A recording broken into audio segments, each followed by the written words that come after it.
Welcome to Larkin-Gowan Insights, accountancy and business advice for all, the series that gives you bite-sized tips and guidance on tax, funding, legislation, reforms and much more.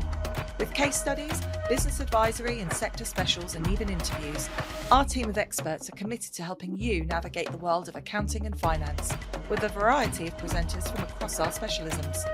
So, let's get on with today's show. In today's episode, we are joined by our personal tax specialist, Emma Walker, and we'll be talking about succession planning. Hi, Emma, would you like to introduce yourself a little bit? Hi, Megan. Yeah, my name's Emma Walker. I work in our private client trust and probate team here as a tax senior. And I'd like to join you guys today to talk about the personal tax impacts of succession planning. So Emma, it's the 29th of August whilst we're recording this. We've obviously got the October budget coming up, right in time for spooky season. Do you foresee any frights coming in that? Well, potentially, there's been a lot of talk for a long time about some real big shake-ups with capital gains tax, which is going to be really relevant for what we're going to be talking today. But there isn't any set details out as yet as to what we might be expecting here. Any rates and allowances that I talk about today, I'll say as it is as at today, but obviously that may be subject to change. And the general consensus is any changes might not be for the better, unfortunately.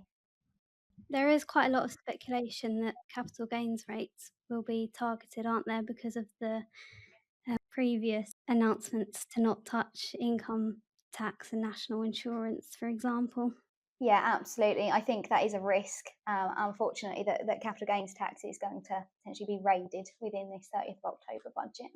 So, Emma, looking at if the capital gains tax rates are potentially changing and looking at exiting a business, we've recently done an episode on succession planning and what that looks like from the business's point of view. But just from a personal tax perspective, what are you starting to think about if someone mentions selling their business to you? Well, any changes that might happen within the budget, I mean, we can't be absolutely certain, but usually they're not retrospective. So they'll either look to change rates or allowances or what have you from the start of perhaps the next tax year, or they might happen on that very day. So it will depend on when the transaction sits in correlation with any changes that are anticipated to happen as to what rates and allowances that we'd be talking about for that.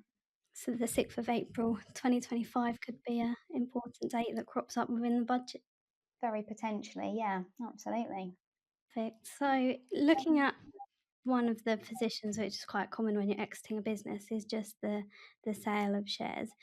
What deadlines, payments, things to think about come with that? Yeah, so the big tax regarding sale of shares that we've got to think about from a personal perspective is capital gains tax, as I say, a huge consideration there. If there is capital gains tax to pay, once you've worked out what you've sold it for versus what you paid perhaps for the shares in the first place, if there's been any movements that we've got to consider, we'll come up with a gain figure, hopefully. And then we need to work out what rates we need to apply to that gain to be able to tax that. Once we've come up with that figure, which I can sort of talk about a little bit more about the rates and things later on, we've got to make sure that we report the gain. So we'd be looking to report that on a self-assessment tax return, usually, which is due if we're reporting online and filing the tax return online, would be due by the 31st of January following the end of the tax year in which the disposal takes place. So I'll give you an example. If somebody was to sell the shares today, 29th of August, which is when we're recording this, they would be disposing it within the 2024/25 tax year. So we'd put them on that tax return, which is due by the 31st of January 2026, which seems like such a long time away, but may not feel quite so far away when we realise that that's also when the tax is actually going to be due to be paid as well. So it's something that definitely people need to bear in mind, especially if they're thinking about using the funds for other things. They need to make sure that they've set the right money aside to be able to pay the tax by that deadline. It's a lovely New Year's treat, isn't it? To have your Absolutely. tax return and the payment due just after Christmas, first thing in the new year. I definitely like to get them dealt with and for the client's sake as well, pre-Christmas, so that they don't have to worry about that over the holidays. Definitely. I mean, obviously, the sooner that you can get your self assessment tax return done, I'll always say, as a private client person, absolutely the better, because then at least you know what the situation is, you know what you've got to pay in good time, and you can make arrangements for that. Some people might have the money, say, for example, sat in a bank account that they might not necessarily have immediate access to. So it's good to make sure that you've got the planning in place ready to go. So you know exactly what you've got to pay, when you've got to pay it, and you know when you need to make sure that that money is readily available for. Yeah, planning is definitely key, isn't it? So if someone is selling substantial shareholding, and they're going to have quite a large gain, the difference between a sale going through on maybe the 31st of March as opposed to 30th of April can cause different scenarios, can't it? So different deadlines. Absolutely. I mean, in that example, it would essentially, although the transaction's only taken place a month later, it would actually delay the tax payment by a year. So there's a huge difference there, depending on which side of the tax year that it sits on. But of course, you might not necessarily want to delay it, depending on what the budget comes out with. Yeah, yeah. So Emma, obviously we've talked about the different rates that come into play, and what kind of rates can people be expecting when disposing of shares? Yeah, so at the moment, obviously pre-budget, the rates that we're looking at are either 10% or 20%, or perhaps a bit of both, for the disposals of shares. So if you're a basic rate taxpayer and you've still got a little bit remaining after all of your income's been taxed, whatever's left over can be used against your gain, and it'll be taxed at 10%. Then once you've breached that basic rate limit, so at the moment that's £37,700, unless you've got pension contributions and things like that going on. Anything above that is then taxed at 20%, unless business asset disposal relief is applicable. There's lots of different conditions for that, so it's definitely worthwhile asking the question of your tax advisor ahead of time when you're thinking about selling shares or disposing them in other ways, so that we can have a look through the conditions to see whether or not you yourself meet the conditions and whether or not the company meets the conditions as well, because there might be some planning opportunities. I mean, the business asset disposal relief itself is actually worth quite a lot of money, depending on how much you're selling your shares for and how big your gain is. It can cover up to £1 million worth of gain, and it can bring down the tax rate from that 20% that we talked about earlier down to 10%. When you run the numbers, that's £100,000 worth of tax saved. So it's definitely worthwhile having that conversation before any transaction takes place. So business asset disposal relief, which some people might have heard referred to as entrepreneurs relief way back when, is quite a hot topic for a lot of the clients that me and Alanah work with within our business team. So whether a trading business, that type of thing. So Emma, do you want to just touch on a few of the other conditions to reach business asset disposal relief? Yeah, so there's conditions for the company, which you've touched on just there, Megan, and also there's conditions for the individual themselves who's disposing of the shares. The important thing to remember is you've got to meet the conditions as an individual for at least 2 years, so at least 24 months prior to the disposal, immediately prior to the disposal of the shares. Those conditions include either being an office holder, which could be either a director or a company secretary, for example, or otherwise just an employee of the company. So you essentially have to be working as part of the company to be able to be eligible for the business asset disposal relief.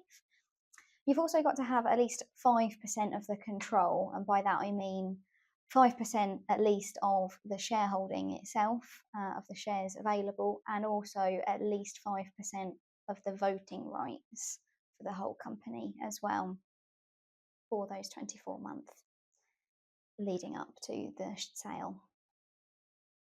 There's definitely people that will be listening in today, won't there, Emma, that are thinking tick, tick, tick, going down the list as you're talking about it. So really, it's not a strenuous task to start thinking about if they potentially are going to qualify for business asset disposal relief. Definitely. And the other thing is, it's the sort of relief that you can really plan for as well. So if you're a couple of years out of potentially selling your business, you can actually really start putting those plans in place to make sure that if there are any that you currently don't meet the conditions of, then you can actually make very easy changes potentially, to be able to affect that so that you do meet the conditions. So, for example, you can put somebody on as a company secretary, which will potentially help to solidify the fact that they do meet those conditions for the 24-month period if there's any concern there, because you can point quite clearly at the company's house, which has said that they've been a company secretary since whenever they were put on there. Yeah, some key discussion points, isn't there, at your year-end meetings a lot of the time is, what does the company's balance sheet look like? Who owns the shares? Are they going to qualify in the future? I suppose business asset disposal relief and the CGT rates is something definitely to look out for in the budget coming up, though, aren't they? It's such a big relief that's worth such a lot of money. That lifetime limit of £1 million does save so many taxpayers in the position, such as your clients who are thinking about making sales of shares, such a lot of money that it's definitely something to really be considering in those year-end meetings. So you've touched on the lifetime allowance, Emma. So what exactly does that mean for somebody that's maybe had multiple businesses over the years? Well, the lifetime limit there of £1 million used to actually be £10 million back when it was Entrepreneurs Relief a few years ago.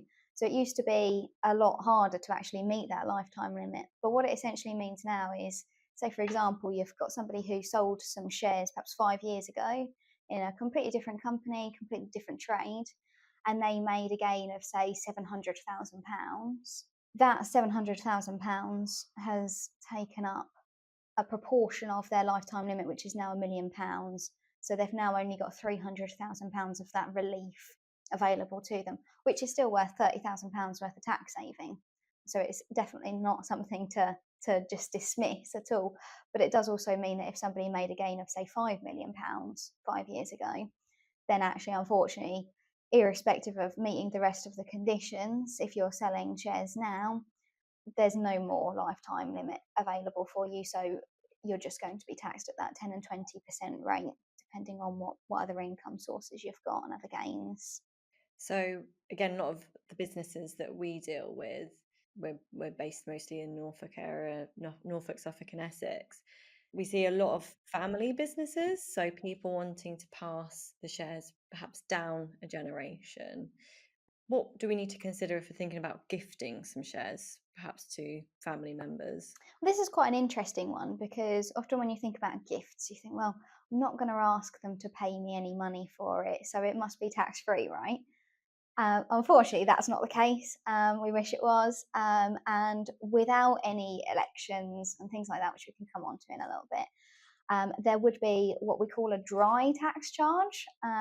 It's often known as that because there's no money coming in, but you've got to pay the tax, which is not great, is it? Let's be honest, none of our clients want to be paying that. But essentially, it's treated almost as if you've just sold it to some random person for its regular market value. So if you've gifted shares worth £100,000 to your son or daughter or whoever it may be within your family, you're going to be treated as if you've sold it for £100,000. And if you've paid, say, £100 for the shares originally when the company was first incorporated, obviously you're going to have quite a large gain there, which you're then going to be taxed on. But again, we can talk about business asset disposal relief in the same way there, but there are other options available as well. So perhaps you don't love them enough to just gift them those shares and pay the tax for them when you've not received any money. Are there any other options? Yeah, so there is a couple of options. One of them is holding over the whole gain. So if you've just gifted that to them for free and it meets the conditions for gift holdover relief, mainly that it's a trading company's shares that you're gifting. What you can essentially do, and you both have to agree to it, there's a form that you need to fill in, but you can essentially say, okay, I would have made this gain, but I'm going to pass that gain on to you. So essentially, the person who's receiving the gift gets a lower base cost essentially. So when they decide later down the line that they either want to gift them, sell them, whatever it is that they want to do, they're going to land up with a higher CGT bill. But of course, they haven't had to pay for the shares, so it's a bit of a win-win situation, isn't it? Because you as the gifter aren't having to pay the tax, and then the person receiving the shares isn't having to pay for the shares. The other option that you might want to consider is perhaps charging some money, perhaps to cover some tax. But one thing I would say about that is, say for example, you say perhaps sold it at an undervalue. Again, we'll use £100,000 worth of shares as an example, and you gift it to, again, perhaps a son or a daughter or whoever, and say, but I'll have £20,000 for it. Firstly, we've got to consider stamp duty, because there is some consideration there, but also we've got to consider the impact of that gift holdover relief election if that's what you want to do, because there's still going to be a gain there that you've actually received money for, and the gift holdover relief elections don't allow you to hold over a physical gain, if you like, that you've physically made. So you've actually sold it for £20,000 and you only bought it for £100. You are going to be liable on that gain. It's quite good planning opportunities, though, to be able to use sort of annual exemptions and utilise that business asset disposal relief as well to try and increase that base cost for the next generation. You touched on stamp duty, and I think a lot of the listeners will be familiar with that term, whether it be on property or shares. But for shares, it's not quite at the same level, is it, that it is charged on properties? That's it, yeah. So they are two different taxes essentially. So we've got SDLT, or stamp duty land tax, which I suppose pretty much everyone is somewhat familiar with and probably has paid at some point in their lives, on perhaps buying their properties and things like that, or purchasing some land. Whereas stamp duty itself is actually on shares. So that's typically at 0.5%. Which is a much lower It's much rate. lower, definitely, than the other rates. But unfortunately, you don't get that same initial 0% rate band as you do with stamp duty land tax, or that wouldn't potentially have been a problem with the £20,000 I mentioned earlier. But it is just something just to bear in mind as well when you are talking about selling or gifting at an undervalue, if there is going to be money or money's worth changing hands as well, if you're sort of swapping assets and things like that, is something certainly to consider. So we're speaking about stamp duty, capital gains tax, but is there anything else that we need to think about from a personal tax perspective? Yeah, so when you're gifting shares, you also need to consider inheritance tax. It's never a topic that anybody really wants to think about, but it's definitely an important one, with the rate being at 40%. It's a significant sum to be thinking about. One of the things that you want to consider is what kind of transaction it's going to be classed as for inheritance tax. So if you're gifting to an individual, so say for example, I'm feeling very generous, Alanah, I'm going to gift you £500,000 worth of shares because I'm feeling really nice today. You're an individual, so that's going to be called what we call a potentially exempt transfer, or a PET, if you like, which is a lot less exciting than it sounds. It's not actually which essentially means that at the moment there's no inheritance tax to pay. But if I pass away, say for example, in 5 years' time, HMRC may come round and say, actually, Alanah, you've got to pay some tax on this, you've got to pay some inheritance tax, because Emma didn't survive long enough for it to become a fully exempt transfer. So that's the sort of more straightforward route when you're gifting to an individual. But let's say, for example, I didn't want to just outright give you the shares. I actually wanted to perhaps maintain some control of the company. I might say, for example, put it into a trust for you. So I might say, I do ultimately want you to benefit from these shares, but at the moment, I feel like I still need to have some control. So I'll pop it into a trust. Because of the value of the shares that we're talking about here, we've actually got to do some reporting, because what we're calling a chargeable lifetime transfer has taken place here, because it's to a trust. firstly, we've got to consider whether or not there's any lifetime inheritance tax to pay. Before I've even passed away, we're talking about inheritance tax charges now, and also the reporting of it, because it's in excess of my nil rate band. If we're not talking about any other gifts in the past, at the moment that nil rate band is 325,000, so you can see we're clearly over that, the £500,000 value gift there. So we'd need to consider making sure we're reporting that gift on a form IHT 100, which is something that the private client trust and probate team do quite a lot of, and also making sure that if there's any lifetime tax to pay, that actually gets paid. And the deadline for that is quite tight. It's a lot tighter than self-assessment, because that's within 6 months of the end of the month of the gift. So if I gift it to the trust today, we're talking the 30th of August is the last day of this month. So we're talking 6 months on from then, which I think would be the 28th of February 2025.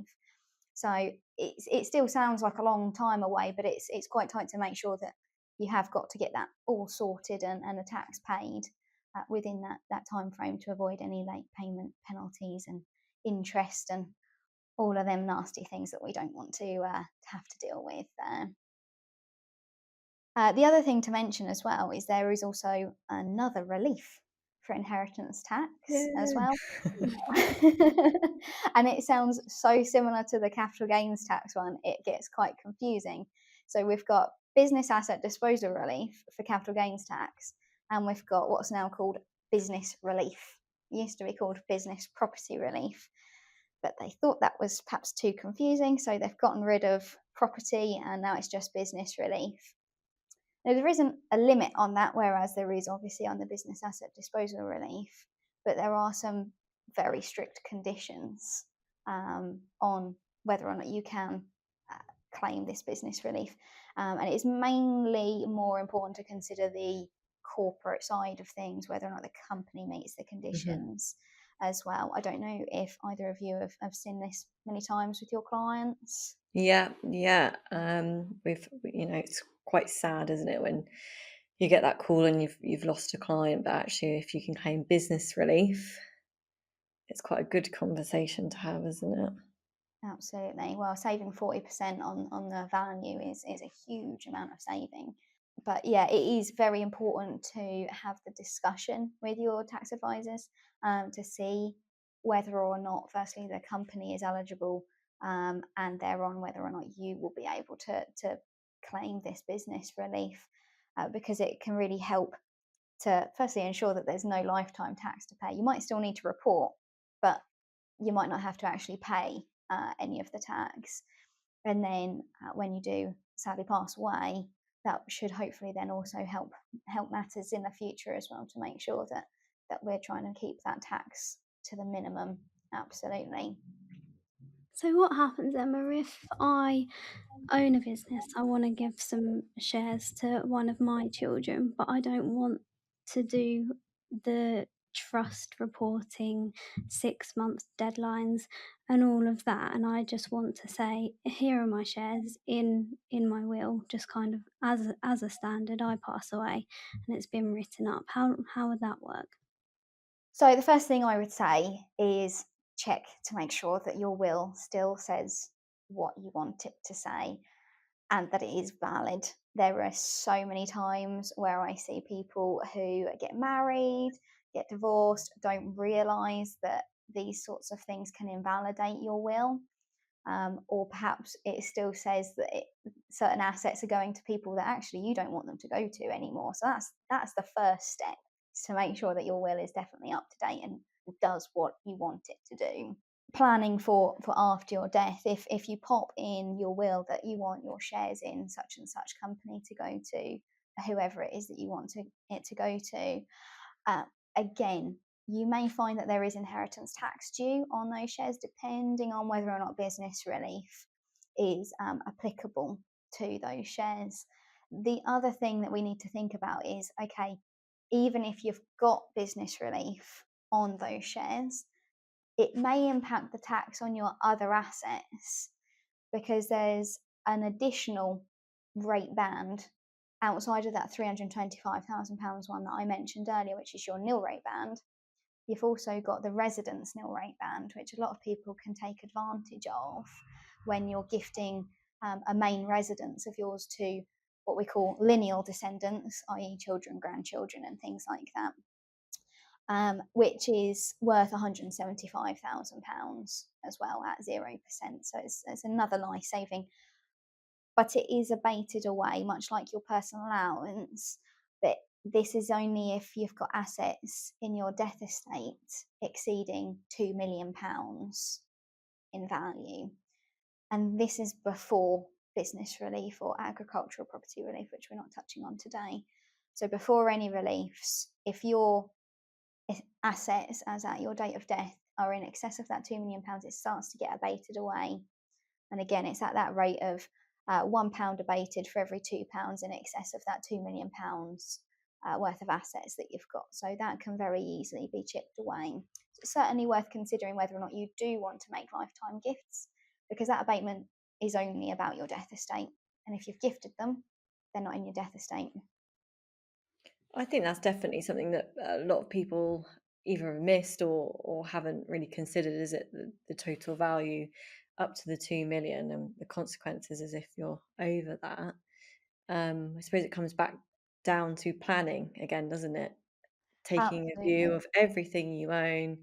I know we have quite a handy questionnaire for a lot of our clients to fill in, don't we? So I've seen quite a lot of circumstances where people don't actually realise just how much they've actually got in terms of their overall assets. When you look at all of the different bank accounts you might have, properties, other investments and things like that you've got, actually it can really start to add up. And I've also seen a large increase in terms of what's been reported across the UK in terms of who is actually paying inheritance tax, because it used to be a lot less frequent because perhaps properties weren't worth as much as they are now. And that nil rate band of 325,000 hasn't moved in such a long time, but the value of everything else has increased. Even when you're coupling in that residential nil rate band, you're still only talking about £500,000 worth of assets.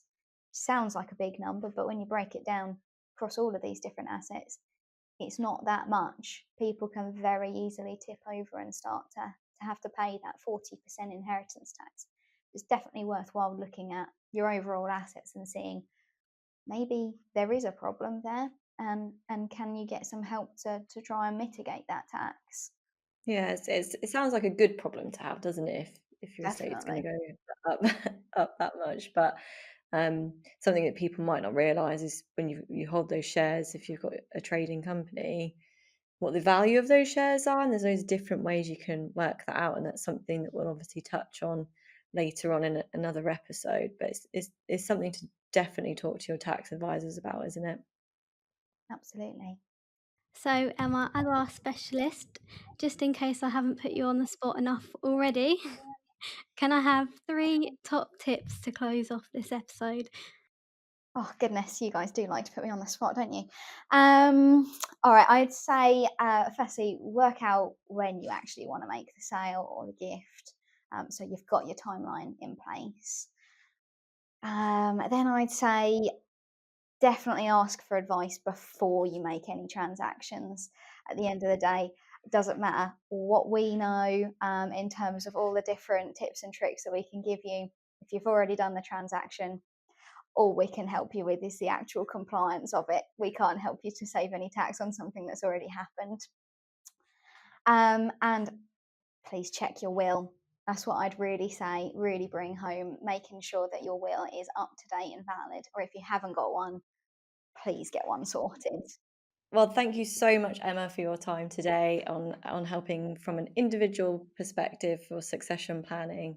If you'd like to check out some of Emma's other episodes, she's got some really good ones, particularly one with someone from Beckett's, haven't you, Emma? Yeah, that's right. So I spoke with Tony from Beckett's, who are financial advisors, about all things inflation, and for those who've got some savings, about how they might want to invest it and anything tax-wise as well. So that might be quite handy for people who are thinking about selling their shares and who might come into some cash. So if you've liked what you've heard today and you've got any questions at all, please find our contact details within the show notes. Thank you for joining us for Larkin Gowan Insights, Accountancy and Business Advice for All.